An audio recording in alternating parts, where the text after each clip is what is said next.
나훔 1장입니다.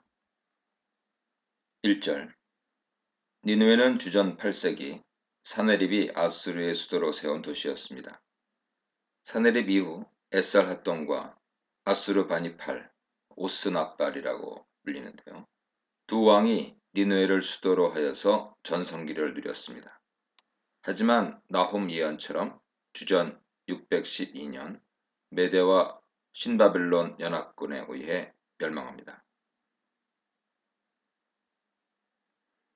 2절, 3절 상반절입니다. 이 단락에서는 보복의 하나님이 3번 반복되면서 강조됩니다. 보복은 비윤리적인 차원에서 무차별적인 행위가 아니라 자기 백성을 향한 자비와 공의를 행하기 위해 자기 백성을 보호하는 행위입니다. 질투와 보복의 성경적 의미에 대해 참조하십시오. 또한 하나님의 질투는 자신과 자기의 백성 관계를 위협하는 대적을 용납하지 않는 성품을 가리킵니다. 하나님은 질투하는 하나님이시기에 언약에 충실한 자신의 언약 백성을 위협하는 대적에게 보복하는 하나님이 되십니다. 진노의 하나님 역시 질투와 보복의 하나님과 밀접하게 연결되죠. 질투함으로 진노를 바라며 진노를 바란 결과 보복으로 드러나게 됩니다. 여기서 질투와 보복과 진노의 하나님을 강조하는 것은 앞으로 예언할 니느웨에 대한 심판이 이스라엘의 잘못된 선민의식을 옹호하는 것이 아니라 공의를 이루며 자기 백성을 구원하기 위한 정의의 심판이라는 것을 가리킵니다. 3절에 노하기를 더디하시며 라는 여호와의 성품은 앞의 질투와 보복과 진노의 하나님과는 어울리지 않아 보입니다. 보통 노하기를 더디하신다는 표현은 하나님의 인애의 성품을 드러내는 표현이기 때문이죠. 출애굽기 34장 6절 7절 민수기 14장 18절 참조하세요.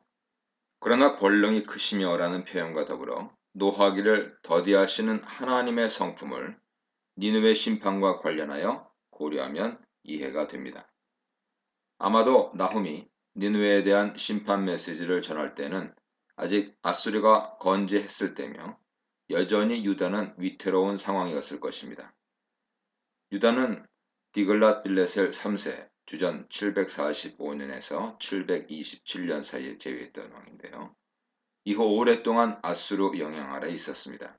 유다는 아수르에 의한 북이스라엘 멸망을 보았고 히스기야 왕 당시 사네립 군대 공격을 받았으며 오랫동안 아수르의 조공을 바치지 않을 수 없는 관계였습니다.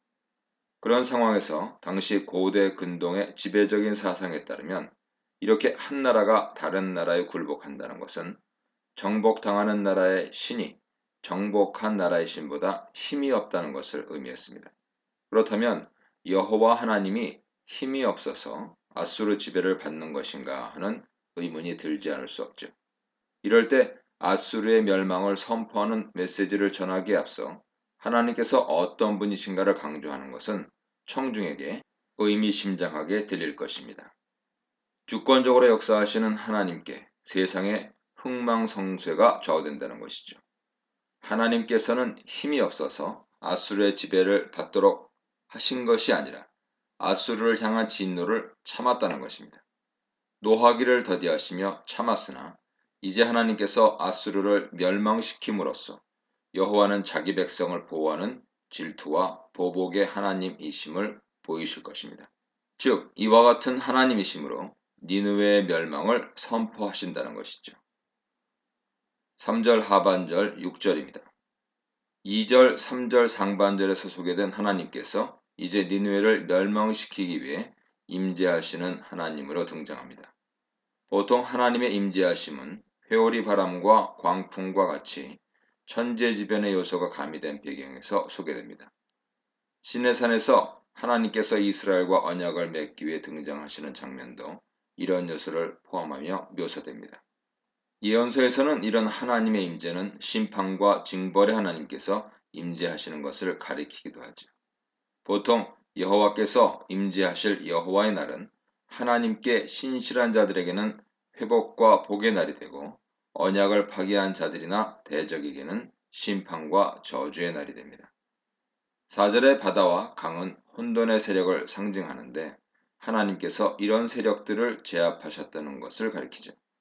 보통 고대 근동 사상에서 이런 바다는 신을 가리키며 이런 신들의 세력 다툼 속에서 창조가 진행된다고 믿습니다. 하지만 여기서는 이런 존재를 인정한다기보다는 당시 세계관을 활용한 것일 뿐이며 하나님은 그 위에 뛰어난 존재라는 사실을 강조하는 것이죠. 4절의 바산과 갈멜과 레바논은 각각 비옥한 지역을 대변합니다. 특히 레바논의 백향목은 레바논 풍요를 상징하는 것으로 자주 등장합니다. 물이 부족하여 건조한 가나안 기후를 고려할 때 이 지역들은 풍요와 힘을 상징하는 지역이 되죠. 그러나 하나님께서 이들을 쇠하게 하고 시들게 한다는 것은 풍요롭고 강성했던 니느웨에 대한 심판을 암시합니다.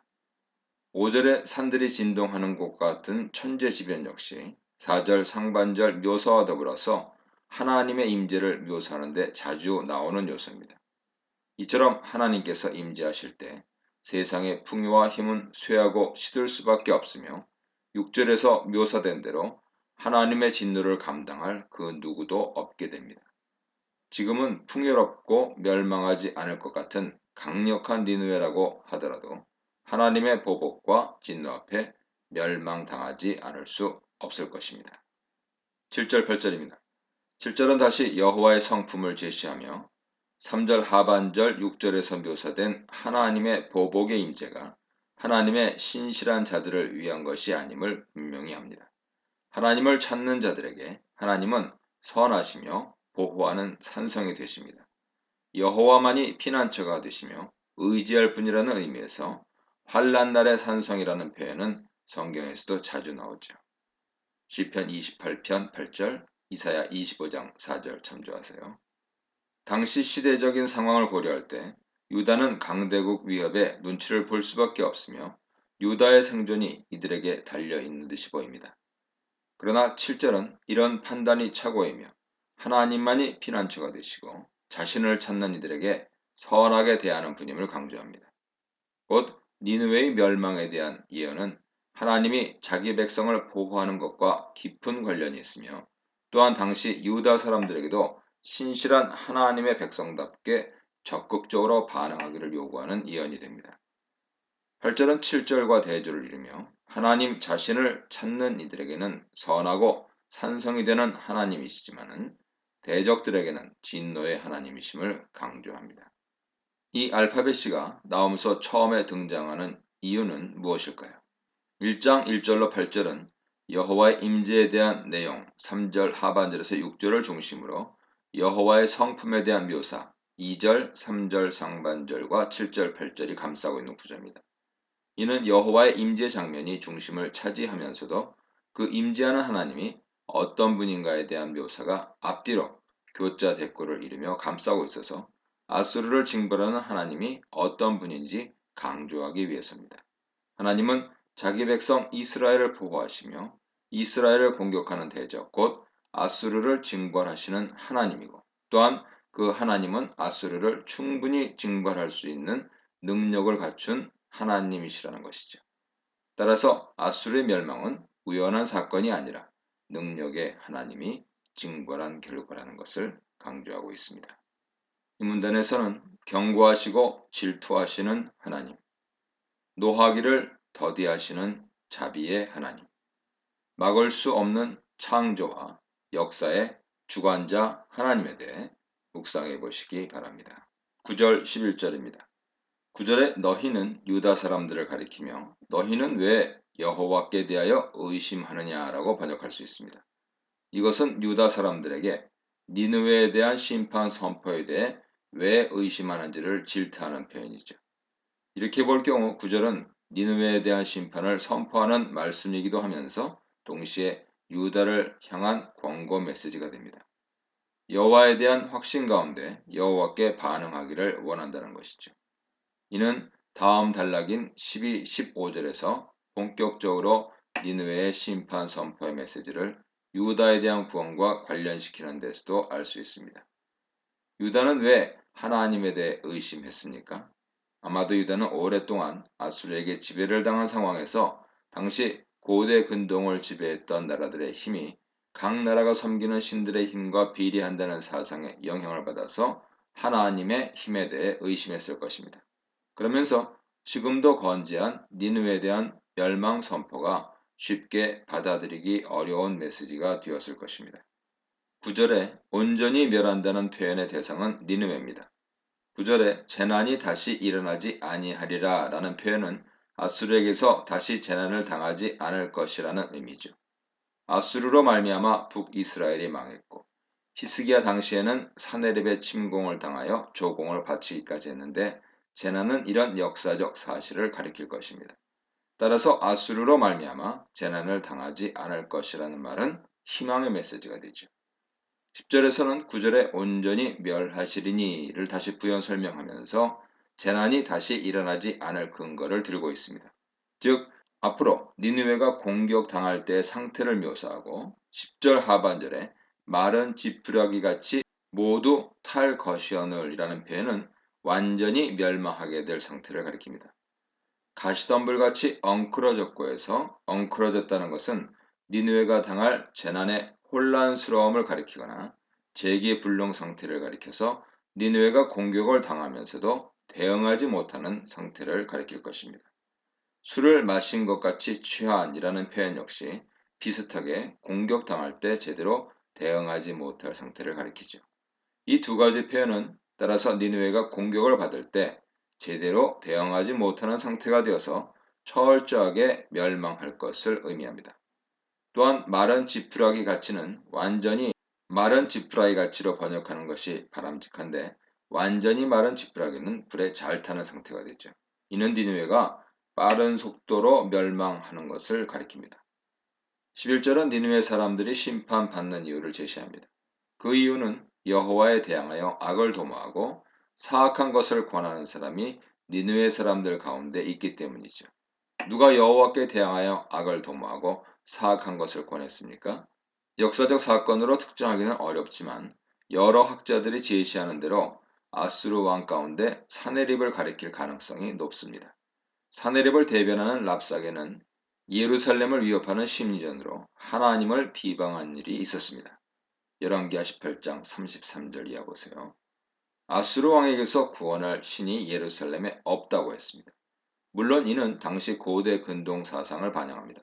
한 나라가 다른 나라에 정복당한다는 것은 그 정복당한 나라 신이 힘이 없기 때문이라는 사상이죠. 이 사건이 본문 정황과 잘 들어맞기는 하지만 하나님께서 아수르를 심판하는 원인이 이 사건 때문이라고만 한정하기는 어렵습니다. 이 사건은 아수르가 여호와에 대해 보이는 대표적인 사건이 될 수 있습니다. 너, 원문상으로는 너희가 아니고 너라고 하는 2인칭 여성 단수입니다. 너는 문맥상 3장 18절에 아수르 왕일 가능성이 있지만 여기서는 의도적으로 그 대상을 구체적으로 표현하지 않았을 수 있습니다. 성경에서는 대상을 구체화하지 않음으로써 적용 대상이나 적용 시기를 확대하려는 경우가 있습니다. 곧 하나님께 대항하여 악을 도모하는 모든 자에게 멸망을 선포하려 하며 여기에는 유다 사람들도 예외는 아닐 것입니다. 1차적으로는 니느웨 사람들을 향한 심판의 메시지지만 또한 니느웨와 동일한 악을 행하는 유다 사람들에게도 권고의 메시지가 될 수 있을 것입니다. 12, 15절입니다. 이 단락은 전반적인 주제가 유다에 대한 구원에 초점을 둔 신탁이지만 14절에 니느웨에 대한 심판 신탁이 갑자기 끼어들었다는 점에서 논란이 됩니다. 그러나 다음에 이어질 2장 1절로 4절 단락에서도 니느웨 멸망을 선포하는 신탁이면서도 2절에서 이스라엘의 회복에 대한 신탁이 끼어 들어간 형태가 나옵니다. 아마도 선지자 나홈은 2장 1절로 4절에서는 니느웨의 멸망을 유다의 회복과 대조하여 부각시키려고 의도했듯이 1장 12, 15절에서는 유다 구원을 니느웨 심판과 대조하여 부각시키려고 의도했을 것입니다. 니느웨 심판은 당연히 유다의 구원 소식이 될 것입니다. 12절에서는 여호와께서 이같이 말씀하시기를 이라는 여호와께서 친히 말씀하신 메시지를 전하는 공식을 사용해서 이어질 메시지가 여호와의 직접적인 말씀임을 강조하면서 1인칭으로 말씀하고 있습니다.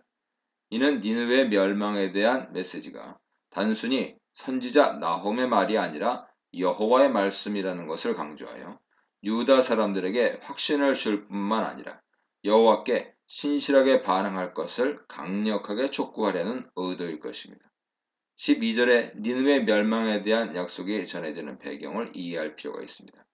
그들이 비록 강하고 많을지라도 라는 표현 역시 니느웨의 현재 상황이 멸망과는 거리가 멀다는 것을 보여줍니다. 니느웨가 아직 건재한 상황에서, 즉 니느웨의 멸망은 상상도 할 수 없는 상황에서 이 예언의 말씀은 여호와를 신뢰하지 않고서는 받아들일 수 없는 메시지가 된다는 것을 명심할 필요가 있습니다. 그런데도 하나님을 신뢰하고 하나님의 부르심에 반응하는 것이 바로 믿음일 것입니다.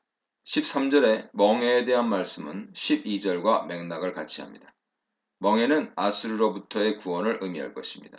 14절은 앞에서도 지적했듯이 잠시 니느웨를 대상으로 한 메시지로 바뀝니다.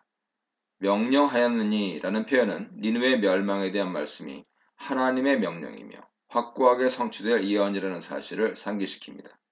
내 이름이 다시는 전파되지 않을 것이라 하는 것은 아수르 왕의 대가 끊어지는 것을 가리키죠.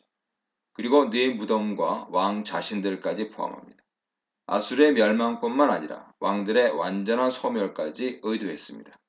또한 소멸 대상은 아수르 신들에게까지 확대됩니다. 네 신들의 집에서 새긴 우상과 부은 우상은 아수르가 섬겼던 신들을 가리키며 아수르가 북이스라엘을 멸망시키고 남유다를 침공할 때 랍삭의 예에서처럼 이 모든 승리가 자기들의 신들이 강력하기 때문이라고 자만한 것과 관련이 있습니다. 그러나 이것은 그들의 신이 강했기 때문이 아니라 하나님께서 노하기를 더디하셨기 때문입니다.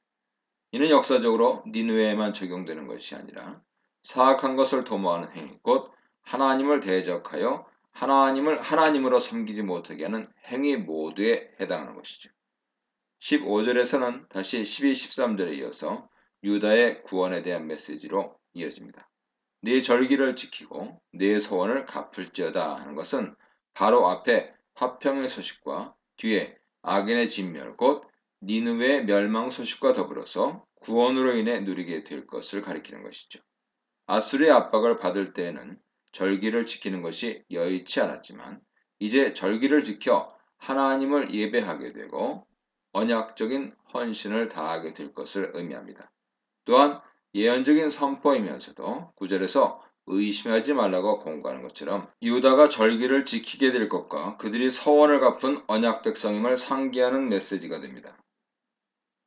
이 문단에서는 니느웨의 철저한 멸망, 유다의 철저한 구원, 헛된 신앙의 최후에 대해 묵상해 보시기 바랍니다.